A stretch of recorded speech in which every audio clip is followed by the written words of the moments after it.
అందరికీ స్వాగతం. ప్రేమ కొన్నిసార్లు మనల్ని ఎలా మాయ చేస్తుంది? ఈరోజు మనం ఒక అమాయకమైన మనసు, ఒక మోసపూరితమైన మాట, ఇంకా జీవితాన్ని మార్చేసే ఒక గొప్ప పాఠం గురించి చెప్పే ఒక అద్భుతమైన కథ గురించి మాట్లాడుకుందాం. సరే, అస్సలు కథలోకి వెళ్లే ముందు ఈ ప్రశ్న గురించి ఒక్క క్షణం ఆలోచిద్దాం. ప్రేమ అనేది మనం చూసేంత స్వచ్ఛంగానే ఉంటుందా, లేకపోతే కొన్నిసార్లు మనల్ని బంధించే ఒక భ్రమగా మారగలదా? ఈ కథలో ఈ ప్రశ్నకు సమాధానం దొరుకుతుందేమో చూద్దాం. మన కథ మొదలయ్యేది మవిల్లపాడు అనే ఒక అందమైన పల్లెటూర్లో. అంతా ప్రశాంతంగా ఉన్న ఆ ప్రపంచంలో ఒక అమాయకపు మనసు ఎవ్వరూ ఊహించని ఒక మాయలో ఎలా చిక్కుకుందో తెలుసుకుందాం. ఒక్కసారి ఆ మవిల్లపాడు గ్రామాన్ని ఊహించుకోండి. ఎటు చూసినా పచ్చని పొలాలు, గలగలా పారే ఏర్లు, పిల్లల నవ్వులతో నిండిన ఒక స్వచ్ఛమైన ప్రపంచం. మన కథానాయకుడి అమాయకపు జీవితం మొదలైంది ఇక్కడే అన్నమాట. ఈ ఊర్లోనే బన్నీ అనే ఓ కుర్రాడు ఉండేవాడు. కలలు కనడమంటే అతనికి చాలా ఇష్టం. ప్రతిరోజూ స్కూల్ నుంచి ఇంటికి వెళ్లే దారిలో అతని కళ్ళు రోడ్డు పక్కన ఉన్న ఒక కాకరకాయ తీగ మీద పడ్డాయి.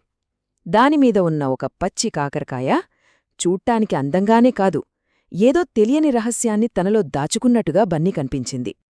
ఇక రోజు చూసి ఒకరోజు బన్నీ ధైర్యం చేసి తన మనసులో మాటను ఆ కాకరకాయతో చెప్పేశాడు. నిన్ను చూసినప్పటినుంచి నీలో ఏదో ప్రత్యేకత కనిపిస్తోంది, నిన్ను ఇష్టపడుతున్నాను అన్నాడు. అతనిది ఎలాంటి కల్మషం లేని చాలా స్వచ్ఛమైన ప్రేమ. కాని దానికి ఎలాంటి సమాధానం వస్తుందో పాపం అతను ఊహించలేకపోయాడు. ఇక్కడే అసలు కథ మొదలవుతుంది. బన్నీ అమాయకపు ప్రేమకు సమాధానంగా వచ్చింది నిజమైన ఫీలింగ్ కాదు, మాటల గారడీ, మనస్సుల్ని మాయచేసే ఒక వంచన. తను ప్రేమను వద్దనడానికి ఎంత తెలివిగా కారణాలు చెప్పిందో చూడండి. తనను పెంచిన చెట్టు తల్లిలాంటిదని, ఆ యజమాని తండ్రిలాంటివాడని చెప్పి తనను తాను ఎంతో బాధ్యతగల వ్యక్తిగా చూపించుకుంది. ఇది నిజాయితీ కాదు, ఒక తెలివైన ఎత్తుగడ. ఆ మాటలు బన్నీ మనసును ఇంకా బలంగా తాకాయి. తను ఎంత నిజాయితీపరురాలు, విలువలతో బతుకుతోందని అతను నమ్మాడు. తన ప్రేమను కాదని బాధ్యతకు కట్టుబడిన ఆమె మీద అతనికి గౌరవం ఇంకా పెరిగింది. తెలియకుండానే ఆ మాటల మాయలో మరింత లోతుగా కూరుకుపోయాడు. కాని తెరవెనుక కథ వేరే ఉంది. ఆమె చెప్పిన సూత్రాలు, విధేయత ఇవన్నీ ఒక ముసుగు మాత్రమే. నిజానికి అదంతా బన్నీ మనసులో స్థానం సంపాదించడానికి వేసిన ఒక ప్లాన్. వాస్తవానికి ఆమెకు ప్రేమ అంటేనే అస్సలిష్టం లేదు. కాని నిజం ఎంతోకాలం దాగదు కదా. బన్నీ సరదాగా చేసిన ఒక చిన్న పని ఆ కాకరకాయ అసలు స్వరూపాన్ని, దాని లోపల దాగియున్న చేదు నిజాన్ని ఎలా బయటపెట్టిందో ఇప్పుడు చూద్దాం. ఒకరోజు బన్నీ సరదాగా నడుస్తూ ఆ కాకరకాయను అలా టచ్ చేశాడు. అంతే, ఆ చిన్న స్పర్శతోనే అసలు నిజం బయటపడింది. ఆమె మాటల్లో ఉన్న తీపి తనలో లేదని, ఆమె తత్వం పూర్తిగా చేదు అని తెలిసిపోయింది. ఆ తీయని మాటల ముసుగు ఒక్కసారిగా తొలగిపోయింది. ఇక తన బండారం బయటపడిందని తెలియగానే వెంటనే ఇంకో నాటకం మొదలుపెట్టింది. నీకోసం నేను తీపిగా మారిపోతాను అని ప్రామిస్ చేసింది. కాని ఇది నిజమైన మార్పు కాదు, కేవలం బన్నీని తన దగ్గరే ఉంచుకోవడానికి ఆడిన మరో నాటకం. ఆమె పైకి తీపిగా మారినట్టు నటించినా లోపల మాత్రం అసహనం, ద్వేషం ఇంకా పెరిగిపోయాయి. బలవంతంగా వచ్చే మార్పు ఎప్పుడూ నిజం కాదు, అది కేవలం ఒక ప్రదర్శన. లోలోపల తన స్వేచ్ఛను కోల్పోయానని ఆమె రగిలిపోతూనే ఉంది. చివరికి ఆ రోజు రానే వచ్చింది. తను చెట్టుమీద నుండి కింద పడిపోయింది. ఆ క్షణంలో తనలోని అసలైన భావాలు అగ్నిపర్వతంలా బయటకొచ్చాయి. తన పతనానికి కారణం బన్నీనే అని నిందిస్తూ, నీవల్లే నేనిలా అయ్యాను, నువ్వు నా జీవితంలోకి రాకపోతే నేను హ్యాపీగా ఉండేదాన్ని అని కన్నీళ్లతో నిందించింది. ఈ దెబ్బకి బన్నీ పరిస్థితి ఏంటి?